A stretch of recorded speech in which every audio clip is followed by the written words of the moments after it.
बिस्मिल्लाहिर्रहमानिर्रहीम। LCA TV पे मैं अनवर हुसैन हूँ और आज हम Punjab village panchayat and neighbourhood council जो है उसके ऊपर हम बातचीत करेंगे। तो सबसे पहले मैं आपको ये बताता चलूँ कि पिछले साल यानी 2019 में ये मई के अंदर जो है Punjab village panchayat and neighbourhood council act 2019 के इसको गज़ट किया गया है। और इसके अलावा एक दूसरा एक्ट जो है जिसको पंजाब लोकल गवर्नमेंट एक्ट 2019 कहते हैं, वो भी मई के अंदर जो है वो गज़ट हुआ है। और जिसके साथ ही जो पंजाब लोकल गवर्नमेंट एक्ट 2013 था और उसके तहत जो इलेक्टेड लोग थे, अनफॉर्चुनेटली वो जो है उनको टर्मिनेट कर दिया गया। तो मैं आपको एक इसमें फ़र्क, बड़ा वाज़ेह फ़र्क है, वो आपको बताना चाहता हूँ कि बहुत सारे हमारे जो साथी हैं और आम लोग जो हैं वो समझते हैं कि Punjab village panchayat and neighbourhood council जो है ये लोकल गवर्नमेंट का हिस्सा है। तो ये लोकल गवर्नमेंट का हिस्सा नहीं है, ये अलग से ही एक एक्ट जो है वो बनाया गया है। अगरचे इस एक्ट के तहत जो इलेक्टेड लोग होंगे विलेज पंचायत और नेबरहुड के, वो जवाबदेह जो है वो लोकल गवर्नमेंट को ही हैं और लोकल गवर्नमेंट डिपार्टमेंट्स को ही जवाबदेह हैं, लेकिन ये उसका हिस्सा नहीं है। अब हिस्सा क्यों नहीं है, इसकी एक वजह है और वो सियासी वजह है। आप में से शायद कुछ लोगों को ये पता हो कि जब पिछली गवर्नमेंट ने 2013 के अंदर पंजाब लोकल गवर्नमेंट एक्ट बनाया था, तो पहला जो असम्बली से एक्ट पास हुआ था उसमें उन्होंने कहा था कि लोकल गवर्नमेंट के इलेक्शन नॉन पार्टी बेस होंगे। लेकिन कुछ अदारे जो हैं और लोकल काउंसिल एसोसिएशन पंजाब जो है ये कोर्ट्स के अंदर चले गए, लाहौर हाई कोर्ट में, और वहाँ पे इन्होंने कहा कि पार्टी बेस इलेक्शन होने चाहिए। क्योंकि जो कोर्ट के अंदर गए थे वो समझते हैं कि जमहूरियत को अगर मुस्तहकम करना है तो लोकल गवर्नमेंट जो है इनको नर्सरी समझा जाता है जमहूरियत की, तो अगर यहाँ पे पार्टी बेस इलेक्शन होंगे तो जमहूरियत ज़्यादा मजबूत होगी। लिहाजा लाहौर हाई कोर्ट ने उस पर बड़ा सख्त फैसला दिया और डायरेक्शन दी पंजाब गवर्नमेंट को कि जी ये पार्टी बेस इलेक्शन होने चाहिए। फिर एक अमेंडमेंट हुई और पंजाब लोकल गवर्नमेंट एक्ट 2013 जो है ये पार्टी बेस इलेक्शन के साथ जो है ये बना दिया गया और उसके तहत फिर इलेक्शन हुए।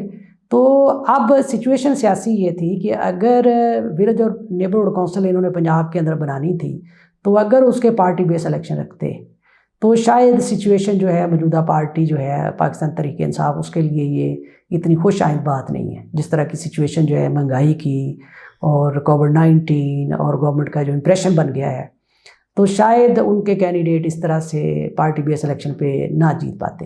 तो मेरा ख्याल है ये बड़ी वजह है, कोई और भी वजह हो सकती है।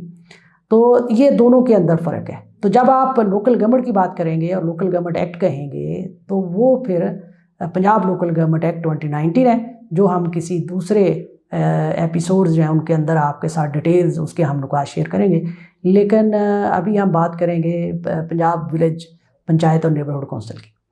तो इसकी बराबर की तरफ हम आते हैं। देखिए पंजाब के जितने देहाती इलाके हैं, पंजाब के जितने देहाती इलाके हैं वहाँ पे विलेज कौंसिल जो है विलेज पंचायत या विलेज कौंसिल जो है वो बनेगी।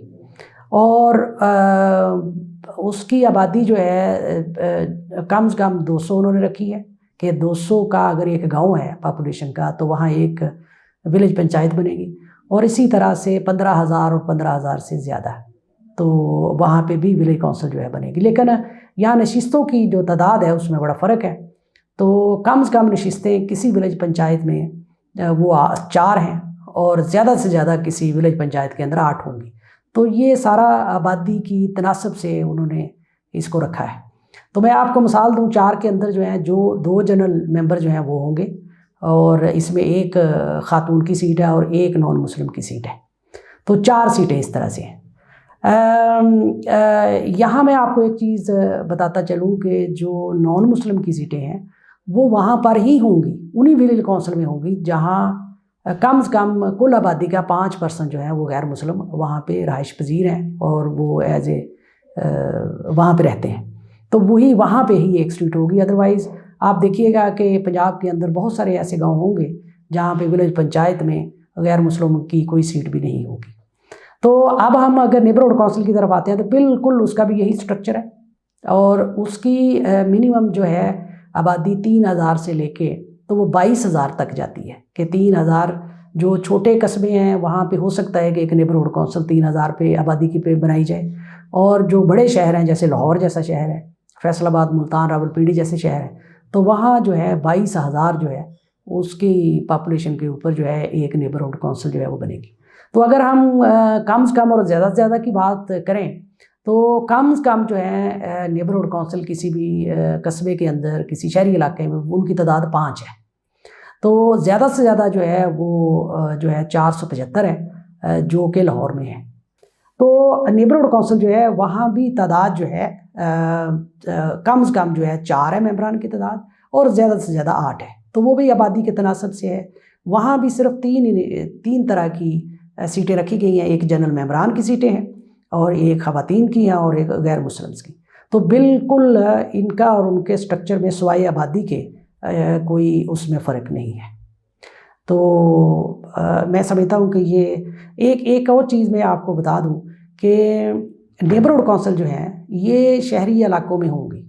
वो शहरी इलाके जो गवर्नमेंट ने जिनको डिक्लेयर किया हुआ है।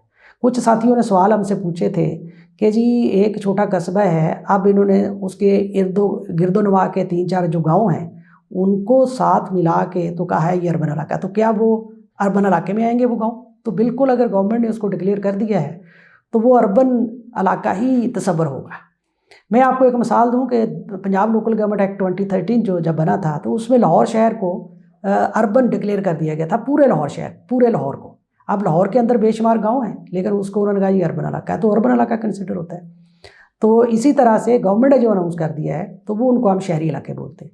तो शहरी इलाकों के अंदर नेबरहुड कौंसिल्स हैं, और देहातों के अंदर जो है वो विलेज पंचायत बनेगी। और एक चीज़ आप जहन में रख लें कि पंजाब के अंदर बहुत सारे इलाकों में, शहरों में कंटोनमेंट के इलाके हैं। जैसे पंजाब जो है, पंजाब के अंदर लाहौर में जो है कंटोनमेंट का इलाका है। आप देखें बहावलपुर में कंटोनमेंट का एरिया है, आपका उकाड़ा में है, आपका रावलपिंडी में है। और जहाँ पे कंटोनमेंट के इलाके जो डिक्लेयर्ड हैं वो ना तो विलेज पंचायत का हिस्सा होंगे और ना वो नेबरहुड कौंसिल का हिस्सा होंगे। उनको माइनस करके तो बाकी आबादी में विलेज पंचायत और नेबरहुड कौंसिल जो है वो बनेगी। अच्छा देखिए जी, अब दूसरा है कि इलेक्शन में हिस्सा किस तरह से लेना है और इलेक्शन का तरीक़ेकार क्या है। तो Punjab village panchayat neighbourhood council जो है इसके इलेक्शन की तरफ आपको एक्सप्लेन मैं करता हूँ। सबसे पहले जो विलेज पंचायत है उसका इलेक्शन, मिसाल मैं आपको देता हूँ कि अगर एक गांव है और वहाँ पे 4 नशिस्तें हैं, 2 जनरल मेंबरान की हैं, 1 खातून की और 1 गैर मुस्लिम की। तो पूरा गांव जो है वो एक ही वार्ड होगा और ओपन लिस्ट जो है उसकी बुनियाद पे इलेक्शन होगा। इसका मतलब ये हुआ कि अगर जनरल मेंबरान की 2 नशिस्तें हैं तो हो सकता है उस गांव के 4 लोग या 5 लोग उनके लिए कैंडिडेट्स मैदान में हों और सबको वोट पड़ेंगे। और उसके बाद जो है वोटिंग जब होगी तो जिन्होंने सबसे ज़्यादा वोट लिए, नंबर 1 पे जो आया है और फिर सेकंड पे जो आया, वो दोनों लोग जो हैं वो कामयाब करार पाएंगे। इलेक्शन कमीशन उनको नोटिफाई करेगा। इसी तरह से जो ख़वातीन हैं, ख़वातीन की भी अगर 1 सीट है वहाँ पे तो हो सकता है 3-4 ख़वातीन इलेक्शन में हिस्सा ले रही हूँ, तो जो टॉप करेगी, सबसे ज़्यादा वोट लेगी, वही डिक्लेयर होगी कामयाब उम्मीदवार। और इसी तरह से गैर मुस्लिम जो है जो टॉप करेगा उसको वो मिलेगा। अच्छा, इसमें जब आप वोट डालने जाएंगे तो आपके हाथ में हो सकता है 3 बैलेट पेपर आपके हाथ में हो, या आपके हाथ में 2 बैलेट पेपर हो, एक जनरल मेंबर का और दूसरा ख़वातीन का बैलेट पेपर। तो अगर उस गांव का एक गैर मुस्लिम है उसके हाथ में 3 बैलेट पेपर होंगे, वो एक जनरल मेंबर का और दूसरा खातून का और तीसरा गैर मुस्लिम का। तो इसको थोड़ा समझ लीजिए कि जो गैर मुस्लिम है वो मुस्लिम सीटों के ऊपर भी वोटिंग करेगा, यानी जनरल मेंबरान को भी, ख़वातीन को भी वहाँ वोट करेगा, और इसके अलावा जो उनकी सीट है गैर मुस्लिमों की उसके ऊपर भी वोट करेगा।